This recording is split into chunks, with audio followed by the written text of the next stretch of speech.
देखिए, geographical thought के इस वीडियो में हम लोग जो नेक्स्ट जर्मन ज्योग्राफर हैं फर्डिनेंड वॉन रिchthofen उनकी स्टडी करेंगे कि इनका क्या कंट्रीब्यूशन रहा है। फर्डिनेंड वॉन रिchthofen, ठीक है। तो हम लोग लाइन बाय लाइन चलते हैं, आप इसका ध्यान रखिएगा। चीन के विस्तृत अध्ययन के पश्चात उसने चीन का भूगोल नामक पुस्तक लिखी। मीन्स चाइना के ऊपर सारा काम किसका है। देखिए, जब भी कोई क्वेश्चन आपसे पूछा जाए कि major works on China, China में इसकी स्टडी उसकी स्टडी किसने की, तो आप क्या टिक करेंगे, रिchthofen टिक करेंगे, क्योंकि चाइना में जितनी भी स्टडी की है किसने की है, रिchthofen ने की है, ठीक है। तो उन्होंने चीन का भूगोल नामक पुस्तक लिखी थी, किसने, फर्डिनेंड वॉन रिchthofen ने, ठीक है। अब इस पर आइए, देखिए, प्रथम जर्मन विद्वान जिसने सामान्य और प्रादेशिक भूगोल के अंतर को स्पष्ट किया। देखिए, बहुत इंपॉर्टेंट इसलिए है क्योंकि ये एक बार पूछा जा चुका है, ठीक है, एग्जाम में। जबकि देखिए, इतना लग नहीं रहा इंपॉर्टेंट, लेकिन फिर भी पूछ लिया उन्होंने।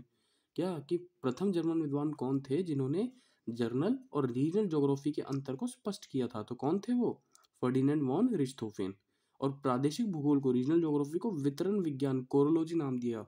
याद रखिएगा कि प्रादेशिक भूगोल को, रीजनल ज्योग्राफी को कोरोलॉजी किसने कहा था, फर्डिनेंड वॉन रिchthofen ने कहा था, ठीक है। अब देखिए, इनके पता है कुछ ना अजीब अजीब नाम है फर्डिनेंड वॉन रिchthofen के। मतलब फर्डिनेंड वॉन रिchthofen ने जगहों के अलग अलग नाम दिए हैं, उनका हिंदी में क्या मतलब बनता है वो मैं आपको बता देता हूँ। जैसे पहले इस वाली लाइन को पढ़ लीजिए आप, ये अभी छोड़िए, एरेडिक्टाइल, लैंडर, लैंडशाफ्टन, अल्टरकैटन, ठीक है, जो भी लिखा हुआ है इसको छोड़िए आप, इसको हम बाद में पढ़ते हैं, पहले इस पे आइए। उसने सर्वप्रथम फियोर्ड तट एवं रिया तट के अंतर को स्पष्ट किया। आप जानते हैं फियोर्ड पढ़े ना आपने, और रिया तट, उसके डिफरेंस को सबसे पहले किसने बताया था, रिchthofen ने बताया था। क्लियर, ये याद रखना, एक तो आपको काम का ये है। इन्होंने भूगोल को क्षेत्र वर्णी विज्ञान, देखिए क्षेत्र वर्णी और विवरण में बहुत फर्क होता है। क्षेत्र विवरण विज्ञान और क्षेत्र वर्णी विज्ञान, ये आप दोनों में कंफ्यूज मत होइएगा, आगे आप पढ़ेंगे।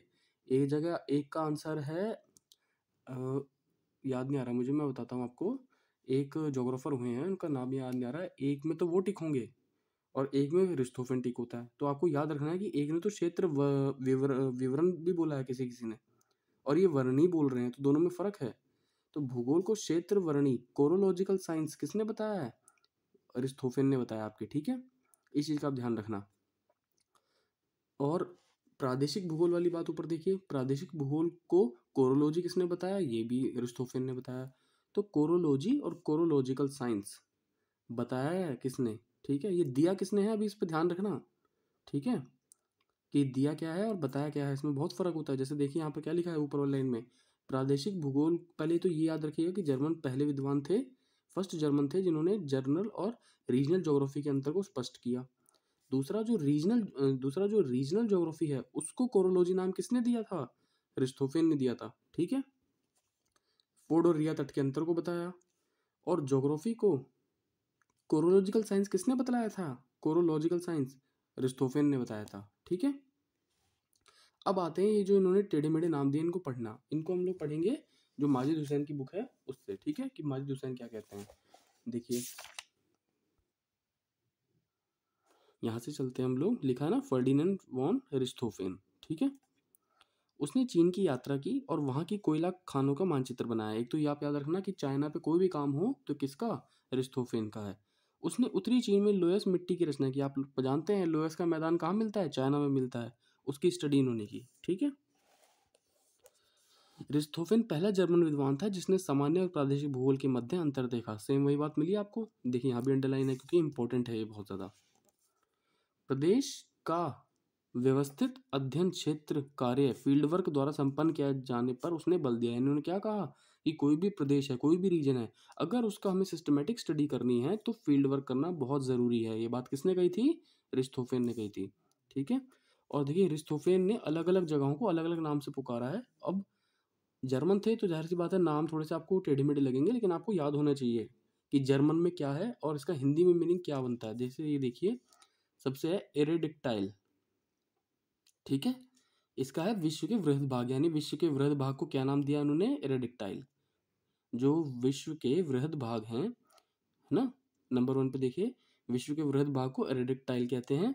और जो सेकंड नंबर पर आता है लैंडर, लैंडर मतलब क्या होता है, जो प्रमुख क्षेत्र हैं विश्व के, ठीक है, प्रमुख क्षेत्र को लैंडर कहा है उन्होंने। लैंडशाफ्ट क्या होता है, ठीक है, जो लघु प्रदेश हैं उनको लैंडशाफ्ट कहा गया है। फोर्थ नंबर पर आता है आपका ऑर्टिलिच केटन, ठीक है। इस ये क्या है, लोकेलिटीज जो हुई हैं अच्छी, मतलब लोकेलिटीज चाहे कैसी भी हों, इलाकों को क्या किया गया है, ये वाला वर्ड जो आपके साइड में लिखा है, ठीक है। रिस्तोफेन का यह भी कहना था कि अर्धकुंडे, जो अर्धकुंडे है अर्थात भूगोल का अध्ययन, यानी अर्धकुंडे क्या है, भूगोल का अध्ययन है एक तरीके का, वह पृथ्वी जो धरातल, वायुमंडल, जीव जगत और जलमंडल के परस्पर संपर्क से संबंधित है। ये स्टेटमेंट किसका है, फर्डिनेंड वॉन रिस्थोफेन का। किसके रिस्पेक्ट में है, अर्धकुंडे की, लेकिन अर्धकुंडे किसकी है, कार्ल रिटर की है, ध्यान रखिएगा, ठीक है। ये जो आपके सामने ऊपर देखिए पेन की निब को, ये जो वर्ड्स लिखे हैं ना, इसके साथ हिंदी मीनिंग लिखा हुआ है कि क्या मीनिंग बनता है इसका। तो ये आपको वर्ड जर्मन वाले भी याद रखने हैं और हिंदी वाले भी याद रखने हैं, ताकि आप कंफ्यूज ना हो कि हिंदी वाले और इंग्लिश वाले में फ़र्क ना हो, ठीक है।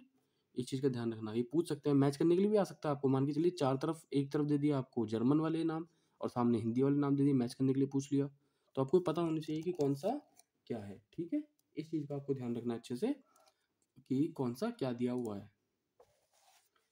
अब एक चीज़ देखिए आप ध्यान से, यहाँ पर एक वर्ड लिखा हुआ है, इसी में बुक में देखिए आप। उसका यह मानना था कि भूगोल के अंतर्गत पृथ्वी तल के उस भाग का अध्ययन किया जाना चाहिए। किसका मानना था, रिस्थोफेन का। रिस्थोफेन का यह मानना था कि भूगोल के अंतर्गत पृथ्वी के उस भाग का अध्ययन किया जाना चाहिए जहाँ स्थलमंडल, जलमंडल, वायुमंडल, जयमंडल एक दूसरे से मिलते हैं। कितनी इंपॉर्टेंट लाइन है देखिए। ये पूछ सकते हैं आपसे कि किसने कहा था कि ज्योग्राफी के उस पार्ट की स्टडी करो जहाँ पर lithosphere, hydrosphere, atmosphere and biosphere आपस में मिलते हैं। और ये जहाँ मिलते हैं, इसके लिए उन्होंने क्या बोला था, एरेडोबर फ्लैंच कुंडे, एरेडोबर फ्लैंच कुंडे, ठीक है, शब्द का प्रयोग किया। अब कोई ये पूछे कि आपसे, कोई मतलब पूछ भी लेता है आपसे कोई कि एरेडोबर फ्लैंच कुंडे, ठीक है, ये जो वर्ड है, पढ़ इसको ध्यान से पढ़िए, देखिए आपको पढ़ पाएंगे आप इसको। एरोडोबर फ्लैंच, एरोडोबर फ्लैंच कुंडे शब्द का प्रयोग किसने किया था, फर्डिनेंड वॉन ने। और किसके पर्पस के लिए किया था, कि ज्योग्राफी में हम लोग अर्थ के उस पार्ट की स्टडी करें जहाँ पर लिथोस्फीयर, बायोस्फीयर, एटमॉस्फेयर और ये हाइड्रोस्फीयर आपस में मिले एक दूसरे से, तो उस पार्ट की स्टडी करें। और उसे उन्होंने कंबाइंडली क्या नाम दिया इस वर्ड को, तो ये आपको याद रखना है, ठीक है। तो आपको फर्डिनेंड वॉन रिस्थोफेन कंप्लीट होता है, ठीक है। बाकी कुछ अगर जो कोई इनका स्टेटमेंट, कोई बुक अगर जो कहीं से मिलती है तो मैं वो आपको सेपरेटली बता दूंगा, लेकिन ये इनका मेजर कंट्रीब्यूशन है जो आपको पता होना चाहिए, ओके। अब आपका रिस्थोफेन कंप्लीट हुआ है। अब हम नेक्स्ट में हम पढ़ेंगे एल्फ्रेड हेटनर, ठीक है, ये जो आपको दिखाई दे रहे हैं सामने। तो ये आपके जो जर्मन जोग्राफर हुए हैं फेमस, तो इनको आप याद रखिएगा और उनका कंट्रीब्यूशन जो भी है, ओके।